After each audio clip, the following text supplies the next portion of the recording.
Pancasila dimulai dengan sebuah komitmen luhur, ketuhanan yang Maha Esa. Ini bukan hanya sekedar baris kalimat, melainkan kompas moral bangsa kita. Sila pertama menegaskan bahwa segala sesuatu yang ada di muka bumi, langit dan bumi adalah milik Tuhan. Kehidupan kita, langkah kita, hingga alam tempat kita berpijak, berada di bawah pengawasan Sang Khalik. Menjadi manusia yang bertuhan, berarti menyadari bahwa kita adalah pengelola, bukan pemilik mutlak. Maka, ketika kita berbicara tentang alam, kita sedang berbicara tentang amanah Tuhan yang harus dipertanggungjawabkan. Sila pertama, ketuhanan yang Maha Esa, mengingatkan kita bahwa alam adalah ciptaan Allah yang harus dijaga. Mari kita kembali ke jalan yang benar, menjadi pemimpin di bumi yang menebar rahmat, bukan kerusakan. Karena sejatinya, menjaga alam adalah cara kita menjaga hubungan dengan Sang Pencipta. Kita telah diberikan segalanya, udara untuk bernafas, air untuk kehidupan, dan akal untuk mengelola semua kekayaan ini. Namun, seringkali dalam kenyamanan kita lupa bahwa semua ini bukanlah milik kita, melainkan amanah yang dititipkan oleh Allah Subhanahu wa Ta'ala, sebuah bentang alam yang menjadi bukti nyata kebesaran Sang Pencipta, dari tanahnya yang subur, tropis yang rimbun. Tapi, lihatlah apa yang terjadi hari ini.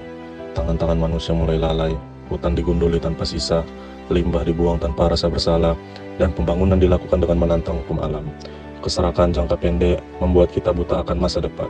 Kita mengabaikan keseimbangan ekologi, merusak daerah resapan, dan lupa bahwa bumi memiliki batas kesabaran.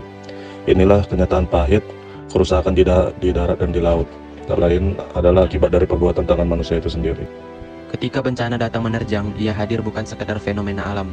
Dalam perspektif teologis, ini bisa jadi teguran, hukuman, musibah, ataupun sebuah panggilan keras bagi kita untuk berhenti sejenak dan merenung. Bencana mengingatkan kita betapa kecilnya manusia di hadapan kekuasaan mutlak Tuhan. Teknologi secanggih apapun tak kuasa membendung kehendaknya, namun di balik duka ada kasih sayang.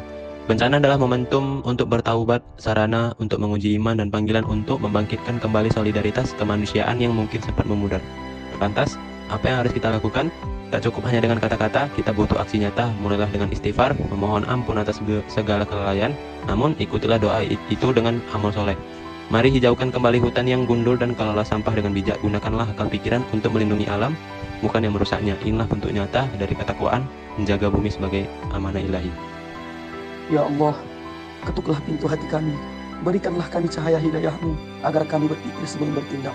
Tanamkanlah rasa takut kepadamu di dalam dada kami, sebelum kami merusak hutan-Mu, sebelum kami mencemari air-Mu, dan sebelum kami mengabaikan keseimbangan bumi-Mu. Berikanlah kesabaran yang tak terhingga bagi mereka yang kehilangan tempat tinggal. Berikanlah kekuatan bagi mereka yang kehilangan harta benda, dan berikanlah ketabahan luar biasa bagi mereka yang harus merelakan orang tercinta. Jadikanlah akal yang Engkau titipkan sebagai alat untuk memelihara, bukan membinasakan.